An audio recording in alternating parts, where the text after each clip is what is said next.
Hi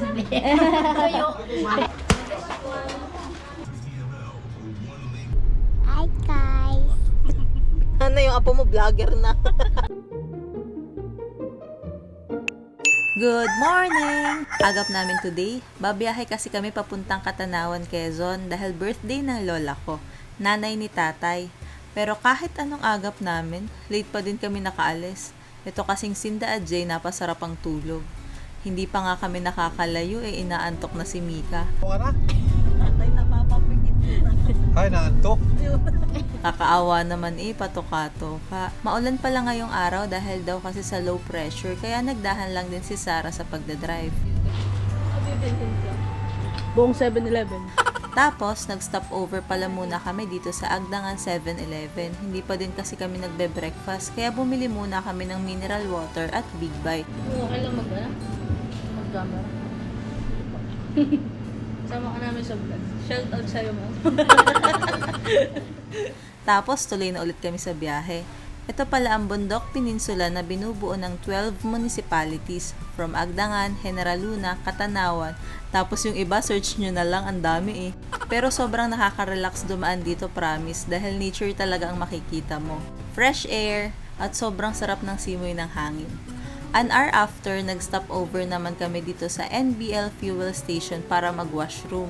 Tapos napansin ko tong Sinda nanay at ate Ita tumataya ng loto. Pagtaya ka pa, kitang-kita ka. Malay mo nga naman, 'di ba? Tumama. Sa wakas, nakarating na din kami. Almost 2.5 hour din ang travel namin from Lucena to Katanawan.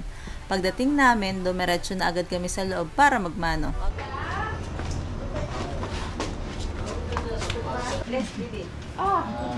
Basta na, ano yun, habi. Yes, ikaw. Okay. Huwag na. Hindi sa mismong lula. Yan, ito, lula. Hawak kamay, hawak. Bless po. Bless po. Happy birthday po. Happy birthday, nanay. Kilala mo? Hindi ko kilala yan. Asawa ko ni Ajay. Hindi na. Asawa ba ni Ajay? Sakto din ang dating namin kasi nagdadatingan na ang mga handa. Dami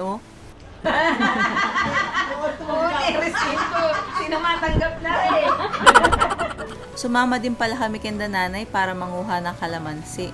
Dami naming errands dito, ano? Kuha kaming puno ng kalamansi. Bubunutin. Ang liit lang ng puno pero yung kalamansi, grabe, ang dami ng bunga. Laki nakakatuwa Ayan Nadala ko. Kahapong 60 daw. Sabi ko ay, Butoy, pahingin nga ako 60.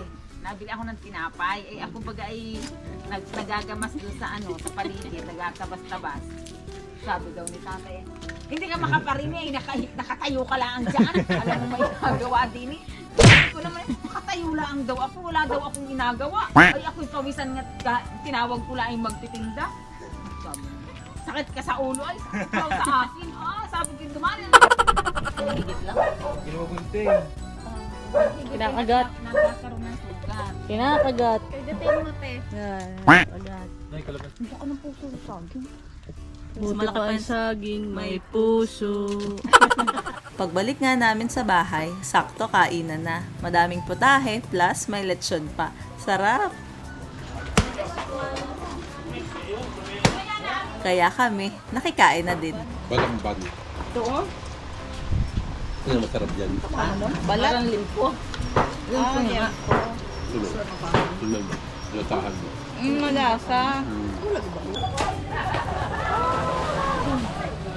Tay, ba't ganyan kalalaki yan? Ang lalaki. Ang pangalan niya ay Tindok.